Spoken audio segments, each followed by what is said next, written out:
Now, Listen, I know that I'm a stickler for details. I come from the old school, learn it from my dad, and I know our next guest, Bill Chow's from the old school. I've heard in past places that I've worked that I wasn't that well liked because guess what? I held people accountable. And also guess what? We won! how about that? Details, details, details. Details win, details lose. Are you winning now? This is the Rod Pedersen Show. Yeah! Welcome into hour 2 of the program. We are coming at you live, coming in hot with Canada's daytime sports talk show. Thank you. It's a carryover from hour 1, and I'll try to get to as many of these questions as I can. Arash Madani is our only guest of hour 2, and he's coming up at the bottom of the hour. We got a lot of time to sink into these topics today. As Darren would say, lean into it. You have changed. As part of the, you know how in the world now, nothing's really new. Right. That's the phrase of just run with it. Yep. Or play to your strengths in a way. Yeah, absolutely. Lean into it. Lean into it. That's a DuPont thing. So we can settle into these topics. For one, Brady in Saskatoon says Habs are going to be good this year. I'd laugh if the Leafs lost out in the first round again. Well, so did Montreal. So, Yeah.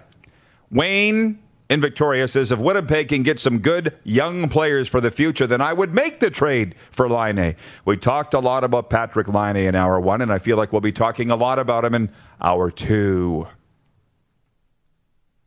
Dwayne Light, watching from Canada's football capital, says, what do you think about the Facebook rumor that Trevor Lawrence will stay at Clemson another year to avoid being drafted by the Jets? Wouldn't surprise me. But from everything that I read and see about Trevor Lawrence, he wouldn't be afraid of going to the New York Jets or that challenge at all. And it's bunk. It sounds like a lot of fake news to me. I've seen Roddy White from the Falcons, the receiver, say that he should go back. I've seen other guys suggesting that just stay, play your senior year at Clemson. Doesn't hurt to get a degree, right, and play another year and finish up your classes. But if Trevor Lawrence stays in Clemson because the New York Jets are going to get the number 1 overall pick just to avoid them, then I don't want to draft him the next year either. Even if I have the number 1 pick. You don't want to be the team that does it. I don't want him on my team. I don't want him anywhere near my roster if he chooses to. But I like what you said. Seems like he's the guy who would accept the challenge, and I hope your quarterback is supposed to be your leader, not a guy who's just looking for a good fit and looking to join a winning program. He's supposed to be the reason why you are a winning program. So I hope that he just goes in the draft if he wants to. I hope he doesn't avoid the Jets.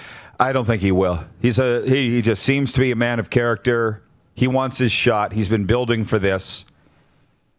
It will be interesting, though, because they do have Sam Darnold there, and he's supposed to be coming back here right away. That's the one concern, right? Is that, what? Too many? Is that they like Sam Darnold, right? Yeah. And that he's supposed to be the future. Boy, well, we're not getting off topic. This is what I wanted all along, is to converse with you folks today on what would normally be a coffee discussion. Today it's a Red Bull discussion, as we got this shipped to us from Andra. Did you say she's in Winnipeg? I believe the so. shipment came from Winnipeg. She's in Manitoba. From Red Bull Canada. The winter edition, frosted berries. They sent it to us first to try it. The guy never said anything, Paul Shanks, when I said I do the talking, you do the watching. Nobody said that. Or he never came back. Or maybe he never left. He never responded to that. I'm sorry. I just get annoyed with people telling us what we should talk about on our show. Because I've often said this. If I walk into McDonald's and say, hey, y'all aren't doing your burgers right. This is how you need to do your burgers. You know what they would do? There's the door. So there it is right there. There it is. He says, he's like, sorry. He's basically saying, he's not apologizing to me. He says our technical guys need to get on something with regards to advertising. Did you hear Clark just go, oh? Something was overlaying. We all misread that. I got it. Well, that's okay. It made for a great segment of the show, and I'm not sorry. No. But it's good. I'm glad he's still sitting around. Colin, Robin Wildy in Prince Albert says Connor Bedard played 1 game with that Swedish junior team. Hey, we saw the highlights. He was skating circles around everybody. Play for Team Canada at the World Juniors. Paul says I couldn't hear your show. Well, I hope We got it figured out, Paul, for you. I appreciate you sticking with us. Oh, Director Jordan tells us it's a you issue, not an us issue. I don't know. I'm just sitting here talking. I can't be on both sides of the screen. Jennifer Illingworth says, as an Oiler fan, not scared of a rebuild. Been rebuilding since 2006. If there's a team that has a damaged fan base, it's the Edmonton Oilers. And actually, I'm afraid that the Dallas Cowboys are becoming that. I've been thinking about this. We as Cowboys fans can't sit and dream about the triplets or the Coach Landry years and just think we're still the Dallas Cowboys. Because that's what the people in the NHL kind of snicker at the Oilers about. That they still think they're the 80s Oilers. Do you think that's an issue?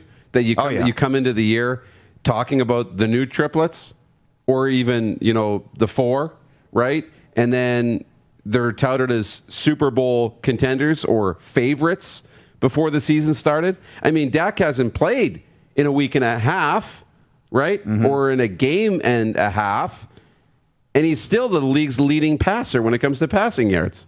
And they are on pace for the worst defense in the history of the National Football League. Unbelievable to have maybe the number one offense and the 32nd ranked defense, and then you're not going to win games that way. But does it become a problem that just because they're the Dallas Cowboys, the expectations are that they should be contending for the Super Bowl? And I guess that was my point. Thank you for the reminder, Jennifer. Jordan, let's re-up on the quick six show topics, if you don't mind, because that was one of my points. Point one, the World Series is now 1-1. Tampa Bay beat the Dodgers 6-4 last night to even the series. And it looks like we have a series. As they say, it's now down to a best of 5. One thing that we have not had to endure in these playoffs, Stanley Cup, NBA, and now baseball, is the idiotic, inane saying, you're never in trouble in a series until you lose at home. Dumbest saying ever. Dumb. Best of 7 that goes 7 games. You could lose every road game and lose the series. But you never lost at home, so I guess we're not in trouble. Who came up with that? You're in trouble when you're facing elimination. Period. Who came up? No, I want to know. Who came up with that idiotic saying? And why do people continue to use it? Because it makes no sense. A coach came up with it to keep his team confident. When you lose the first 2 games in a 7-game series on the road, hey, we're not in trouble. They got home ice advantage. They were supposed to win. They took care of business. Now we got to go take care of business. Newsflash. At home. When you're down 0-2, you're in trouble. You're in trouble. Point 2, should the Seahawks sign AB? My take on that, which I said an hour ago, is I would want assurances that Antonio Brown has got his act together, because there's nothing saying that he has. Oh, he hasn't tweeted for a month. Oh, he must have cleaned up all of his issues then if he's not tweeting. Give me a break. Until Antonio Brown stands before the world and says, I've changed, I've screwed up, I want to help somebody and contribute to a team, I wouldn't sign him. He has not said that yet. Point 3, your team announces a rebuild. How do you feel about that? Jennifer, the Oilers fan, says her team's been in a rebuild since 2006. I get it, but the Jets have been in a rebuild since the 70s. Winnipeg Jets. And for that matter, the New York Jets. Really since 1968. Mm-hmm. Wasn't that when they won the Super Bowl with my boy Namath? It was before both of our times. It was. But anyways, I don't need a GM to tell me that we're going into a rebuild or not. I don't need that. I can see it. It's different in Chicago, I feel, because of the players that they have. It's like if this is Detroit, if this is Ottawa, they're in a rebuild. And that's almost a refreshing take. But when you still have the stars like Taves and Kane and Duncan Keith and Brent Seabrook, even if they're past their prime, which I don't think they're completely out of that window yet, but they might be or close. That's why it's hard to stomach, because we still can hang on to all these cup memories and we still have guys who could win, and we just won a series. We don't want to give up on that yet when there's still a chance. right? When you've got nothing, when you don't have stars and you don't have those pieces and you just have young players, then I think, okay, we know we're in a rebuild. But I think there's a bit of an identity crisis in Chicago right now. Which there shouldn't be either, by the way. Look at the standings. Yeah. There's only one reason why you got Kirby Dach in the first place. Colin in Ottawa says Antonio Brown will kill the great culture in Seattle. The Seahawks already have the best offense in the NFL. Why take a chance on such a problematic player? That's what I'm saying. What do you need him for? What do you really need him for? Why are you even talking about this? Makes no sense. And Colin goes on to say the Jets won Super Bowl III, which was held on January 12, 1969. So, yes, it was the 1968 season. You're welcome. Wayne in Victoria says it's hard to feel sorry for the Cowboys as they've won their fair share of Super Bowls. We're not asking for sympathy. Not looking outside the walls of the facility. They need to get it together inside. We don't want sympathy. I'd rather be hated than somebody feel sorry for me. Believe me, I've had both. I'd far rather be hated because we're winning. Yeah. Than felt bad for because we can't get our spit together. So back to the rebuild thing. I realized this really when I left the Rough Riders, that sport is sport. The concepts are the same in every sport at every level. So the Riders were so fearful in 2012 of saying the term rebuild because it was a swear word. I never had it said to me by the president, Jim Hobson, that's a thing. But it was Brendan Tama, the GM, would not say rebuild, nor would Corey Chamberlain. And it was like, guys, what are we doing here? What are we doing for a reno? Like, is it just we're repainting and putting down new carpet, new flooring? Or are we like ripping down to the studs here? What are we doing? They wouldn't say. Refused to say. And it really was a full-scale rebuild. It really was. And that 2012 season, the Riders made the playoffs, and that's one thing that's when I knew Corey Chamberlain really knew what he was doing. Because if you recall, 2012 West semifinal in Calgary, Riders lost on that last play. We talked to Drew Tate about it. Remember that? Mm-hmm. Riders thought they had it in the bag.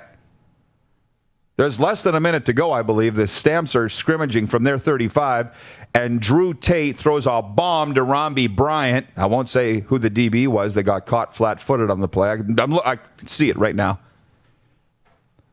Riders lose. And on the flight home, Corey Chamberlain's writing down a list of players that the team needs for next year. And he's giving it to Brendan Tama. We need this guy, we need this guy, we need this guy, and we will win. On that list was Dwight Anderson, the Dirty Bird. Wow. That kind of tells you who was guilty of getting caught flat-footed because DA was in that guy's spot the next year, but he's like, we need this. And then that list also included a Ricky Foley. It included, they got G. Roy Simon, right? But I'm like, this guy knows exactly what it's going to take to win. But they never would say a rebuild. And I just thought, you are doing a rebuild. I'm just trying to get you guys to say it. Why won't you say it? But they wouldn't say it. Teams don't want to do it. And that's why this is earth-shattering news right now, that Stan Bowman sends a letter to the season ticket holders in Chicago saying we're going into a rebuild. It's earth-shattering news because who says that anymore? Nobody. And I don't know why a general manager wouldn't say it. Because he's not the marketing department. He's not the marketing department. But he should, I don't know why he wouldn't want to say it, because what a pressure off move for a GM to say, yes, we're going to build this the right way. We're in a rebuild. We're not going to win for the next couple of years. It's okay, but we will get better. And then when the results aren't there, you can be like, yeah, we're right on track. So nobody can come into your office and say, why aren't you winning? And then if you win, it's like, well, because I'm here. We're overachieving. We're ahead of schedule. Look how great I am. We're ahead of schedule. Ahead of schedule, right? And if you're not, if you're behind schedule, you can just play it off as, yeah, we're right on plan. I think it takes the pressure off, takes the heat off. Yeah, well, the viewer said earlier that the fans, nobody has any patience anymore. No, that's right. Doesn't matter. You can't speed up the process. And by the way, the Riders did it right in that era with Taman and Chamberlain, and then in 2015 they probably didn't do it right because the coach and GM got fired. Same guys got fired. Remember? Because they didn't want to, and whether it was because it was out of loyalty or whatever. And for the rest of you fans of CFL teams or other sports, this is my experience, but I think it translates to all of your teams too. It's the same mentality, and it cost them their jobs, right? And then Chris Jones comes in and just starts. He cut 19 guys on one day. Yep, less than a week after having the job, and that was a rebuild. Well, I didn't need to be told it was a rebuild. Did you? No. You knew when a team has that bad of a year the year before, there's no expectations that they're going to be favorites for a championship the next season. Well, and furthermore, I'm just going to get to some of these Prairie Mobile text messages here. And furthermore, I think the players are owed an answer. Like for Jonathan Taves and Seabrook and Duncan Keith and Kane. Guys, we're going into a rebuild. Do you want to be part of this or not? Instead of trying to fool them. Yeah, we're going to try and win it, but we're also bringing in these young guys. Just be straight with them. That's what any team wants, and that's what Stan Bowen, I believe, is doing, and that's why they've won 3 Stanley Cups in his time. If you're honest with people, honest with your players, that's the way that it should be. Yeah. Prairie Mobile text line, a few from Bob in Grand Prairie. He says, and the Jets need defensemen too. Chevy will know what to do. That's the thing. I almost wonder why we're even spending so much time on Patrik Laine, because Kevin Cheveldayoff will do the right thing. He'll do the best thing. That guy should have been named GM of the year. I guess you got to win a cup to be in contention for that. I would think so, or at least be pretty close. But he would be in contention in terms of what he did with that roster, for sure. I guess, and you also need to, in a way, stand up to your players. I remember both Pat Quinn and Ty Domi told me this. Domi charged into Pat Quinn's offices and says, Pat, why do you have me on the 4th line? Do you know what Pat Quinn said? Because we don't have a 5th line. That's great. There's a Leaf story for you. That's great, but true story. It's true. Honesty. Imagine how yes. Do you have any idea how powerful honesty can be, guys? Exactly. But it hurts your feelings. No, sets the expectation right away. We love you, but you're a 4th liner. You're on the 4th line. Jim Wagner writes in, hello, RP Nation. Thanks for doing what you do. Enjoying the show as always. Have a great day. Thank you, Jim. Thank you for the kind words. I appreciate it.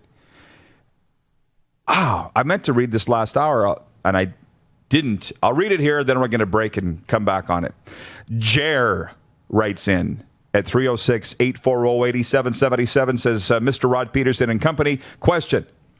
Does anyone know exactly why CFL coaching staffs continue to get paid while players under legal valid contract draw zero pay? It's perplexing to say the least. How did this divisive situation arrive? How and why? CFL continues to exist for some, not so for others. I learned this a while back. It's okay to say, I don't know. And in this instance, I don't know. It's one of the several things that the Canadian Football League maybe could fix when it comes back, whenever that is. The inequality within the league. I'm not expecting it. But, Jerry, you want an answer? I don't know the answer. It's not fair. Life's not fair. We'll be back, and Arash Madani will join us as well. It's the RP Show. You're watching across North America on Game Plus TV Network, Facebook Live, and listen live at rodpedersen.com. You're watching Rod Pedersen On Demand. For more of The Rod Pedersen Show, visit rodpedersen.com or follow Rod Pedersen on social media.